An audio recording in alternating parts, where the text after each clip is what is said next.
जय हिंद सभी को। इससे पहले मैंने आपको अध्याय 1 कक्षा 8वीं का परिमेय संख्या क्या होती है परिचय मैंने आपको बता दिया था।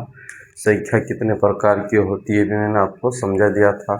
प्राकृत संख्या होती है, पूर्ण संख्या होती है, पूर्णांक संख्या होती है और एक परिमेय संख्या होती है। इसके बाद मैंने आपको परिमेय संख्याओं के गुण धर्म बता दिए थे, समझाया था मैंने। अभी विस्तार से अब हम पढ़ेंगे। तो परिमेय संख्या के संवर्त गुण धर्म, फिर दूसरा क्रम विनिमयता, तीसरा है सहचारिता गुण धर्म। ये मैंने थोड़ा सा आपको बता दिया था।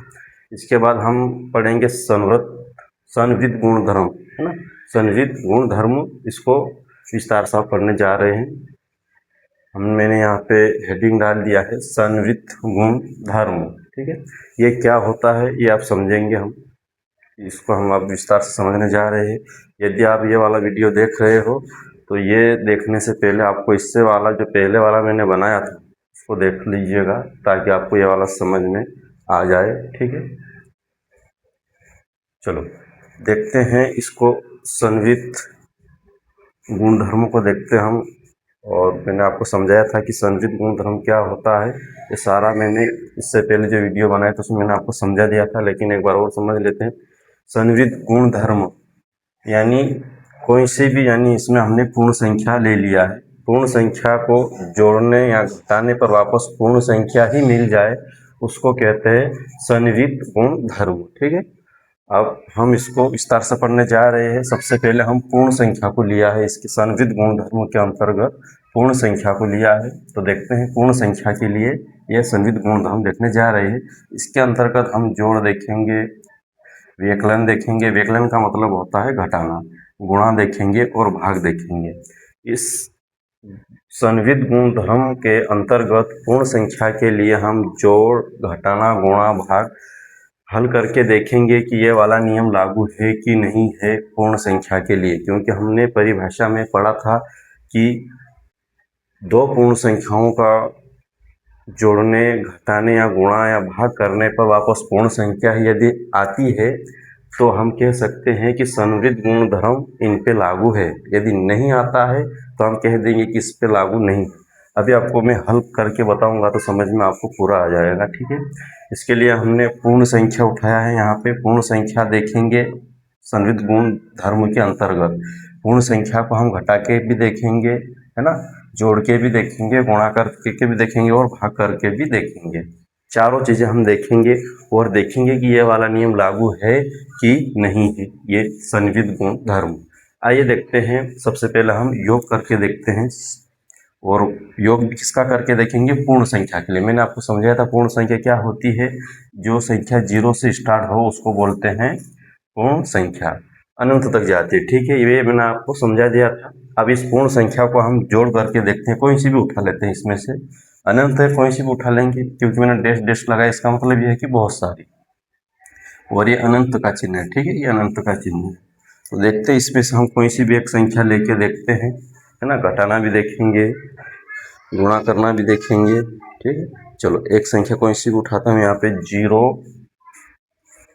और 5, ये दोनों पूर्ण संख्या है कि नहीं है? बिल्कुल है, पूर्ण संख्या है ना। 0 भी एक पूर्ण संख्या होती है, 5 भी एक पूर्ण संख्या होती है। इसको हम जोड़ करके देखते हैं तो क्या आया? 5 आया, है ना, 5 आया। तो 5 भी हम कह सकते हैं कि एक पूर्ण संख्या है। एक और उदाहरण देख लेते हैं, तो फर्स्ट वाला उदाहरण था, एक और देख लेते हैं। 6 + 3 दोनों पूर्ण संख्या है। इसको जोड़ने पर भी एक पूर्ण संख्या प्राप्त होना चाहिए। 6 और 3, 6 और 3 7 8 9, ये 9 होता है। 9 भी एक पूर्ण संख्या है कि नहीं? एक और देख लेते उदाहरण, तीसरा 12 और 4 जोड़ेंगे तो 16 है, ठीक है। तो ये भी दोनों पूर्ण संख्या थी, इसको जोड़ने पे हमें 16 मिला, यानी 16 भी एक पूर्ण संख्या है ना। यदि माइनस का हो जाता तो पूर्ण संख्या नहीं होती, क्योंकि पूर्ण संख्या जो होती माइनस की नहीं होती है ना। जैसे कोई भी संख्या हम ये ले ले, 3 प्लस या फिर करते हैं 4, इनको हल करेंगे तो क्या आएगा उत्तर? -1, और -1 पूर्ण संख्या नहीं है। तो ये वाला तो नहीं है ना, ये हमने घटा के देखा था, है ना, ये भी आगे पढ़ेंगे। तो हम कह सकते हैं कि संवित गुण धर्म जो है ना, योग के लिए संवित है ना। लिख सकते कि नहीं लिख सकते हैं, क्योंकि इनका जोड़ करने पे हमें एक पूर्ण संख्या ही मिली है ना। तो चलो इसको परिभाषा के रूप में लिखते हैं, टिप्पणी लिखते हैं, क्योंकि आपको प्रश्न या परीक्षा में पूछ सकते हैं, सवाल या आ सकता है या फिर ऑब्जेक्टिव भी हो सकता है कि योग संवित क्या होता है, योग के अंतर्गत संवित है कि नहीं है। यदि पूर्ण संख्या आ जाए तो योग के अंतर्गत संवित गुणधर्म संवित है, ऐसा लिख सकते हैं ना। चलो टिप्पणी लिखते हैं।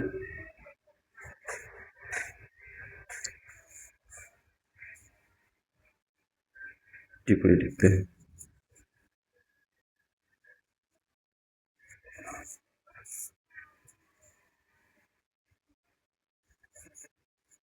पूर्ण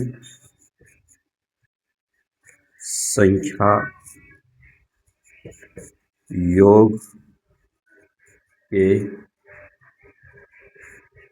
अंतर्गत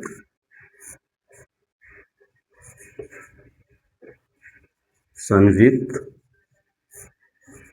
है ना, संवित है, यानी पूर्ण संख्या योग संवित के अंतर्गत। हमने टिप्पणी में लिख दिया है कि पूर्ण संख्या योग के अंतर्गत संवित है। क्यों है? क्योंकि उत्तर इनके सारे के सारे उत्तर कैसे आ रहे हैं? पूर्ण में ही आ रहे हैं, सभी पूर्ण संख्या ही प्राप्त हुई। तो हम कह सकते हैं कि संवित गुण धर्म जो है पूर्ण संख्या के योग के अंतर्गत संवित है, यानी ऐसा ही लिख सकते हैं, पूर्ण संख्या योग के अंतर्गत संवित है। ठीक है, आप ऐसे ही हम पूर्ण संख्या, देखो इसके अंतर्गत हम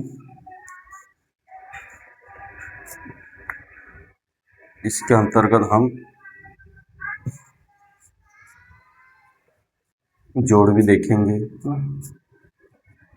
घटाना भी देखेंगे, गुणा भी देखेंगे।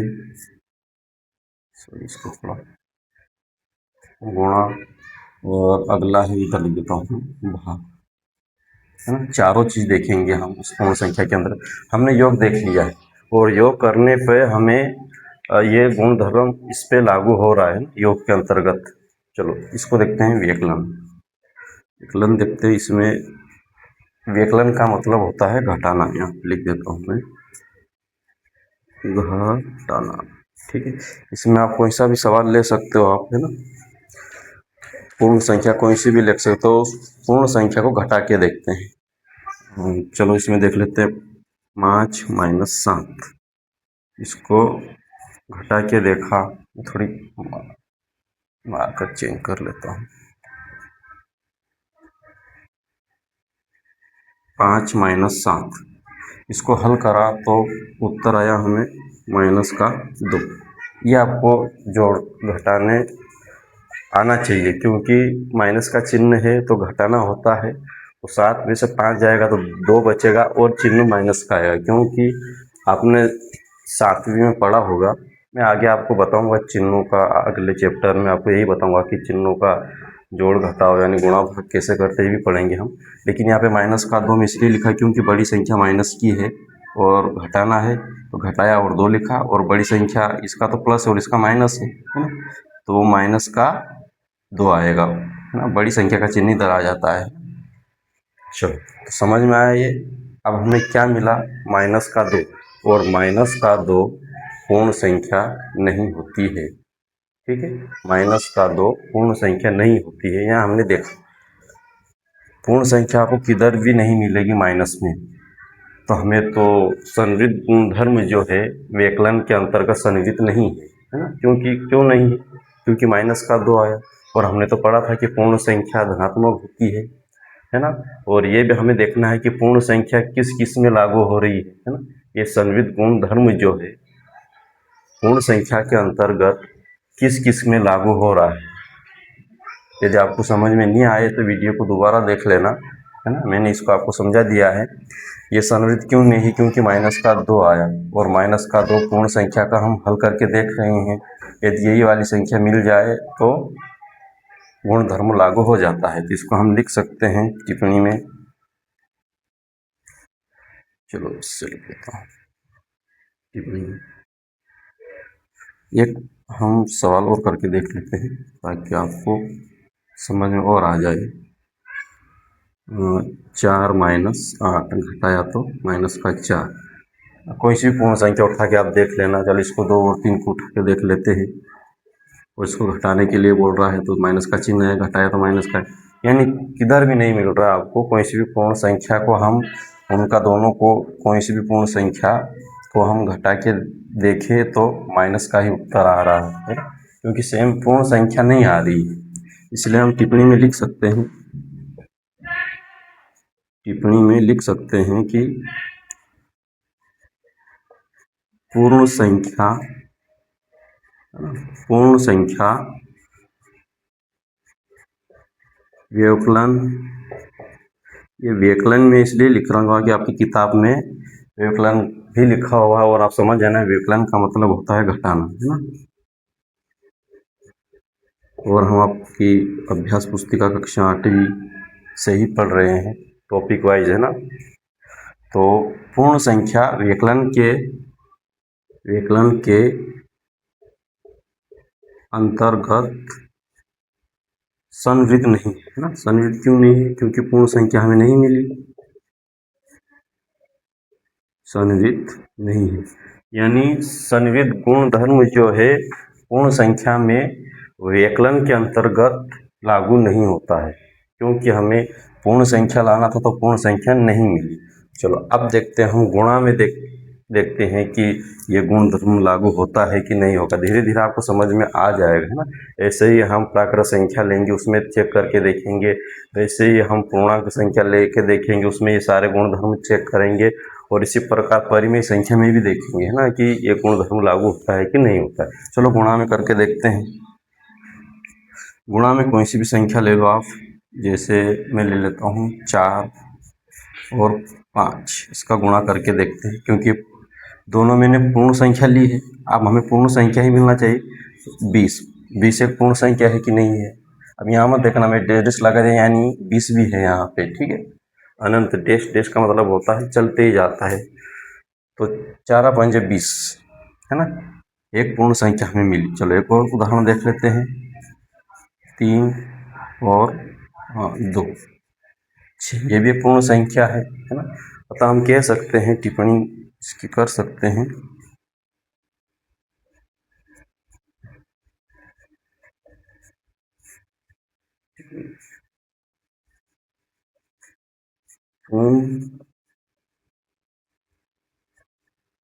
पूर्ण संख्या गुणा के अंतर्गत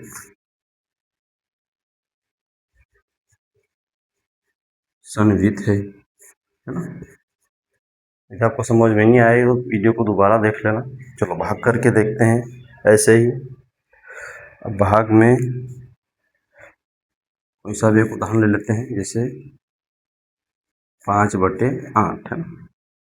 5/8 ले लेते हैं।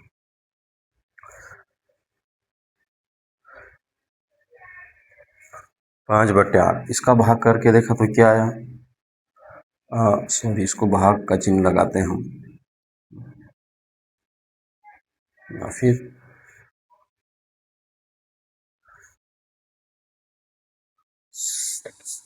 भागित 9, ठीक है। तो इसका हमने भाग करेंगे तो 7, 9, यानी हमें तो ये उत्तर मिला, है ना। 7 में 9 का भाग लगाएंगे, लेकिन हमें तो पूर्ण संख्या नहीं मिली, नहीं मिल रही, क्योंकि यहाँ पे पूर्ण संख्या बटे में तो नहीं आती है। बटे में 1 आना चाहिए, लेकिन यहाँ पे देखो 9 आ रहा है। और यहाँ पे पूर्ण संख्या में आपको बटे में 9, 6, 3, 4, 1 के अलावा कुछ नहीं मिलेगा, है ना। तो ये पूर्ण संख्या नहीं है। एक उदाहरण और देख लेते हैं। 5/8 बराबर 5, 8, ये पूर्ण संख्या नहीं मिली, है ना। तो हम कह सकते हैं कि संवृत गुण धर्म जो है पूर्ण संख्या के अंतर्गत भाग में लागू नहीं होता है, क्योंकि हमें पूर्ण संख्या नहीं मिल रही है। ठीक है, चलो टिप्पणी लिख देते हैं इसकी। टिप्पणी लिख देते हैं, थोड़ा नीचे पड़ेगा।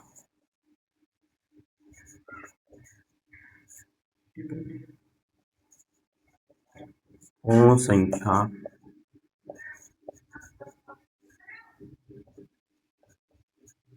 भाग के अंतर्गत संवित नहीं।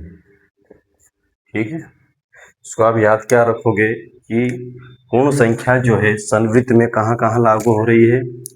मैं आपको बता देता हूँ। एक तो ऑब्जेक्टिव में आ सकता है ना। योग के अंतर्गत संवृत्त लागू है, क्योंकि हमें पूर्ण संख्या को जोड़ने पे पूर्ण संख्या ही मिली। मैं आपको दोबारा समझा रहा हूँ। योग संवृत्त अंतर्गत, योग के अंतर्गत पूर्ण संख्या संवृत्त है, क्योंकि हमें पूर्ण संख्या ही मिली है ना। पूर्ण संख्या ही मिली, दो पूर्ण संख्या को योग करने पे हमें पूर्ण संख्या ही मिलती है, इसलिए पूर्ण संख्या योग के अंतर्गत संवृत्त है ना। व्यकलन यानी घटा के देखा हमने तो हमें एक पूर्ण संख्या नहीं मिली है ना, सभी माइनस में ही मिली, और माइनस की पूर्ण संख्या नहीं होती है। तो इसलिए हमने टिप्पणी में लिखा कि पूर्ण संख्या व्यकलन यानी घटाने के अंतर्गत संवृत्त नहीं है। हमने देखा, हल करके भी देखा, तो इसलिए इसमें लागू नहीं है संवृत्त गुणधर्म पूर्ण संख्या में, है। पूर्ण संख्या में बात हो रही है। आप आगे हम प्राकृत संख्या में भी चारों चेक करके देखेंगे, ऐसा नहीं कि उसमें भी ऐसा ही आएगा, उसका अलग आ सकता है। या फिर हम तो पूर्ण संख्या और प्राकृत संख्या, इसको यदि हम देखें तो एक जैसा ही आएगा। तो आप करके देख लेना, है ना। ये आपको होमवर्क के प्राकृत संख्या एक से ही होती है ना। प्राकृत संख्या मैंने आपको समझा दिया था, एक से ही स्टार्ट होती है। तो इसका आपने चारों नियम चेक करके देखना। मैं भी समझा दूंगा, लेकिन मैं आपको पूर्ण संख्या बता दिया, इसके बाद मैं आपको पूर्णांक संख्या बताऊंगा, ये भी समझा दूंगा, लेकिन ये एक जैसे ही आएंगे सर, प्राकृत संख्या और पूर्ण संख्या। पूर्णांक संख्या हो सकता है अलग जाएगा, है ना। तो इस चारों नियम, चलो इसमें गुणा में संवृत्त है लेकिन भाग में संवृत्त नहीं है। तो आपको सीधा याद रखना है, संवृत्त गुण धर्म पूर्ण संख्या के अंतर्गत कहाँ कहाँ लागू होता है, योग में और गुणा में। योग गुणा, है ना, दो चीज याद रखना, योग और गुणा में पूर्ण संख्याएं संवृत्त गुण धर्मों में योग और गुणा में लागू होती है, बाकी इन दोनों में नहीं होती। ठीक है, चलो अब आगे देखते हैं हम।